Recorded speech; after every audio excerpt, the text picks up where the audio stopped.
Yun mga idol, papunta na tayo ngayon sa ano, patungo na tayo sa location kung saan nandun rin ngayon sila Kuya Buds, ang Team Pugi. Yun ang pupuntahan natin ngayon. Kaya nakita ko sa video nila, kaya dito ako dumaan. At ito ring daan na to ang sinabi ni Lolo na dito daw ako dadaan. Kaya ito yung pinuntahan ko mga idol. Kanina pa sana ako makarating kung walang ulan. Standby muna ako saglit doon kay Lolo dahil sobrang lakas talaga ng ulan. At ulitin ko mga idol, Migalab, shoutout sa inyong lahat, sa lahat ng mga silent viewers, sa lahat ng mga OFW, Migalab, shoutout sa inyo, lahat ng mga guardians, kapwa ko guardians Brotherhood Incorporated, at mga kapatid nating Muslim, Migalab, shoutout sa inyong lahat mga idol. Ayun, pabalik na tayo ng bundok. Solo exploration lang tayo ngayon dahil wala tayong iwan ko lang si Kilaw dahil ang sabi niya sa akin kagabi bukas or sunod na araw pa siguro siya aakyat. Kaya sabi ko sa kanya mauna na lang ako, doon lang tayo magkita sa area para makaakyat na rin ako dahil bago ako pumunta dito mga idol, galing ako kay Lolo, dumiritso muna ako doon sa ano, sa bahay ng kapatid ni Binji. Nagtanong ako kung tumawag ba ulit yung asawa. Ang sabi tumawag daw kaya kaninang umaga. Grabe daw yung iyak, sobrang nag-aalala sa kung ano daw nangyari kay Binji. At sinabi ko rin sa kanya, dapat sinabihan mo sana na ano, na huwag ka mag-alala dahil nahanap ni Buster at buhay si Binji, huwag ka mag-alala dahil yun ang sabi ni Lolo mga idol. At si ano mga idol, salamat ako dahil sinabi ni Lolo sa akin yung totoo.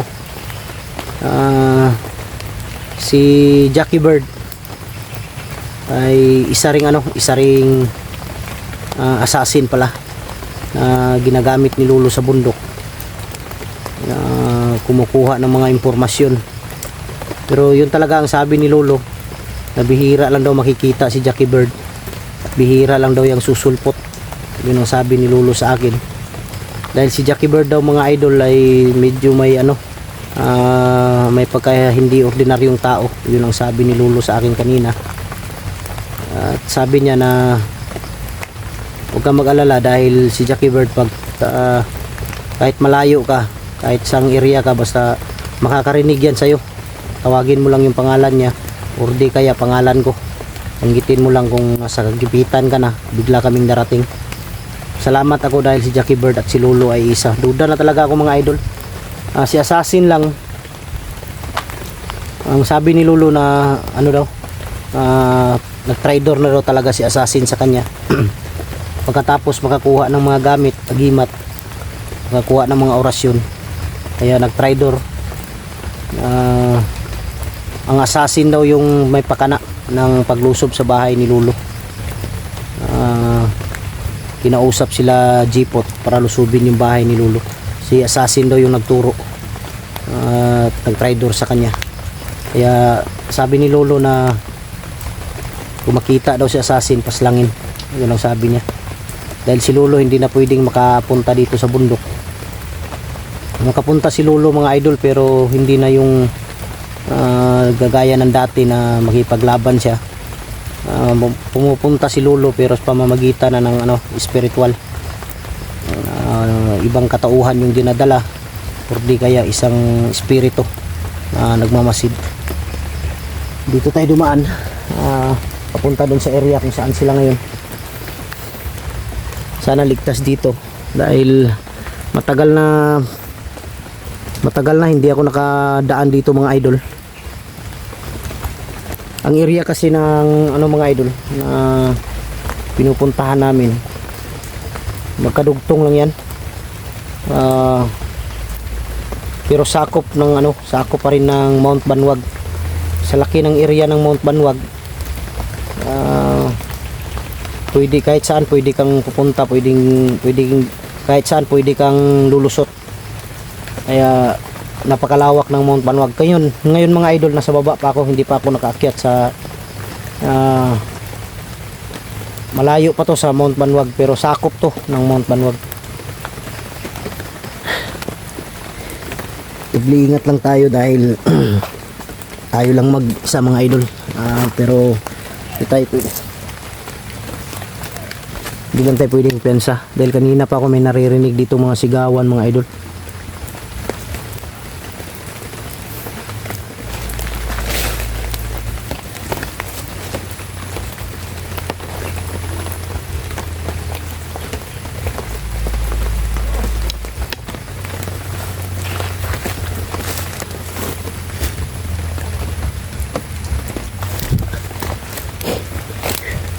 Kanina pa ako may naririnig dito. Hindi ko alam kung, pero sa tingin ko malayo. Parang doon yata sa pinakadulo nito.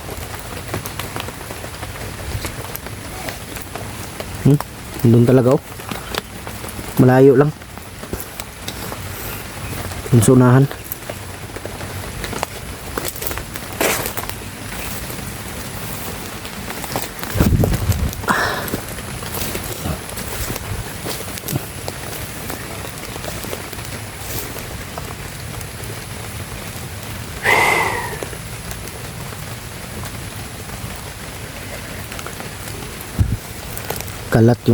Kalat yung mga sigawan, nagkalat, hindi siguro nakakalat sila ngayon.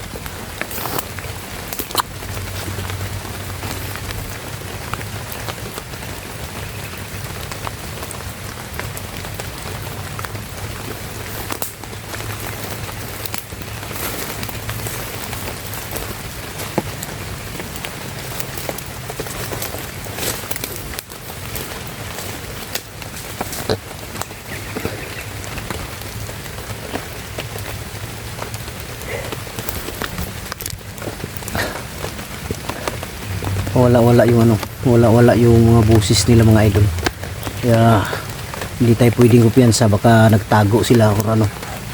Yan o, dito bandaw, yan bandaw.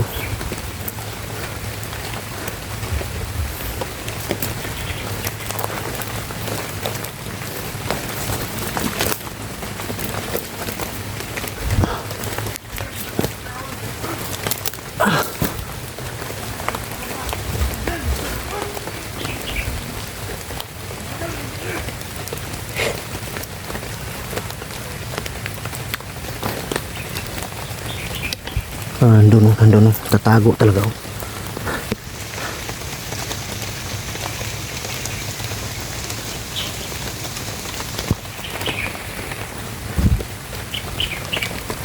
Tatago sila.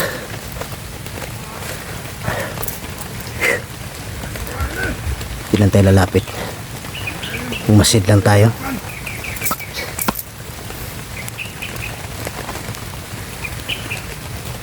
Masid lang muna tayo mga idol.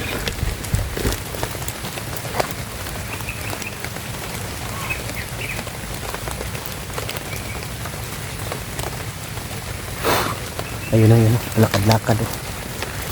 Kala siguro nila hindi ko sila napapansin. Diyan sa ano, nakatago dyan sa may puno.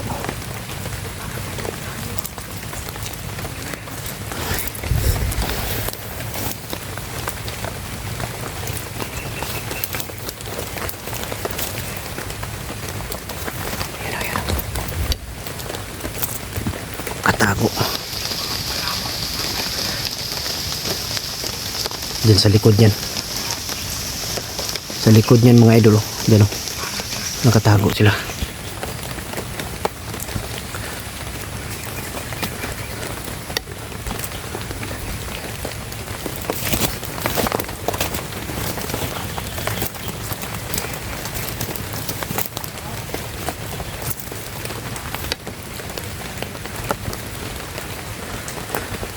Alam ko mga diskarte nila ganyan.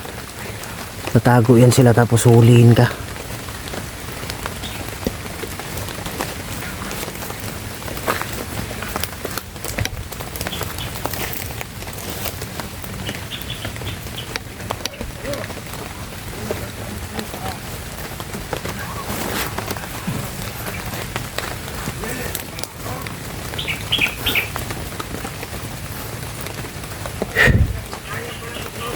Marami sila dito. Marami sila dito banda.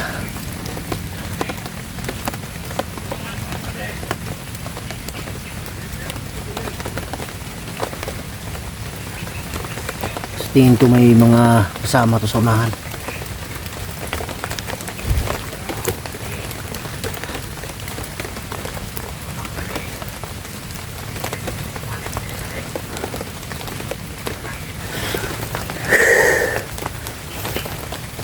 May mga kasama to sa unahan.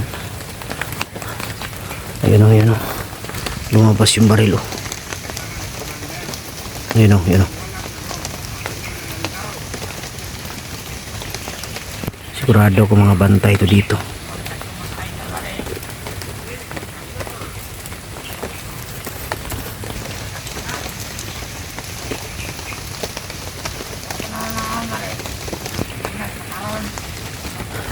Kala siguro nila hindi ko sila napansin.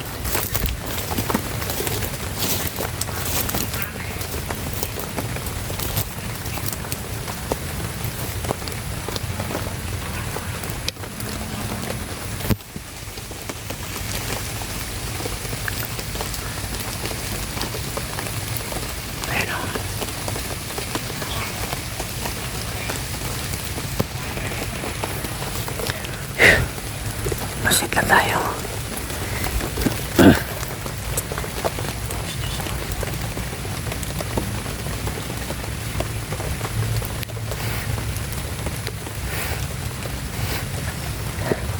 Gumamit tayo ng tagulilong at gumamit din tayo ng mga idol, pang-iwas sa bala kung sakasakaling magkaroon ng putukan.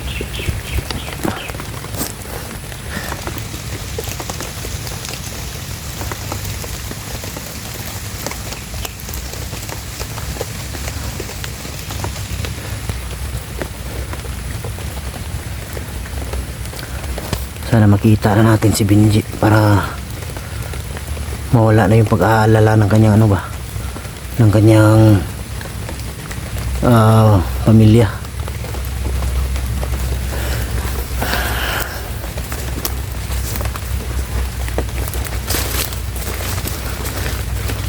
Hindi ka pwedeng ipiyansa dito sa kanila dahil gumagamit to ng tagulilong yung iba.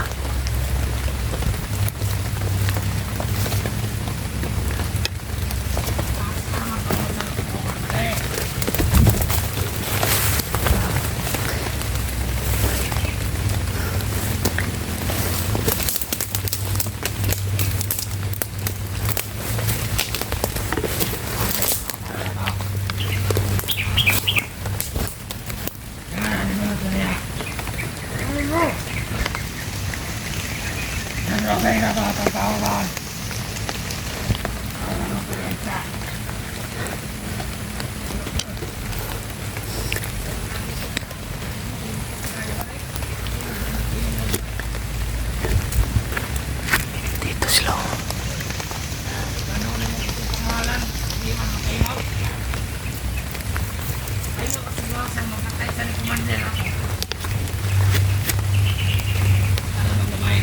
Bantay to dito.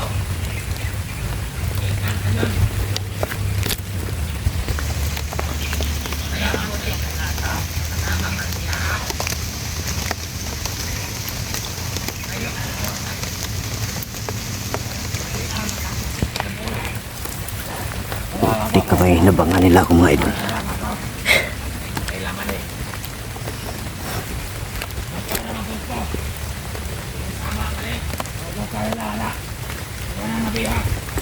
Ayan o.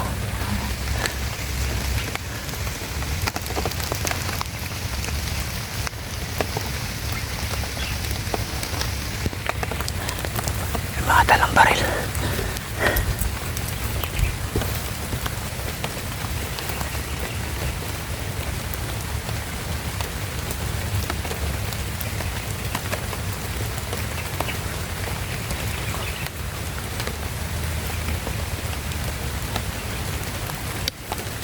Parang doon sila patungo. Doon sila patungo sa unahan. Dito siguro sila dadaan. Sa kabila sila dadaan.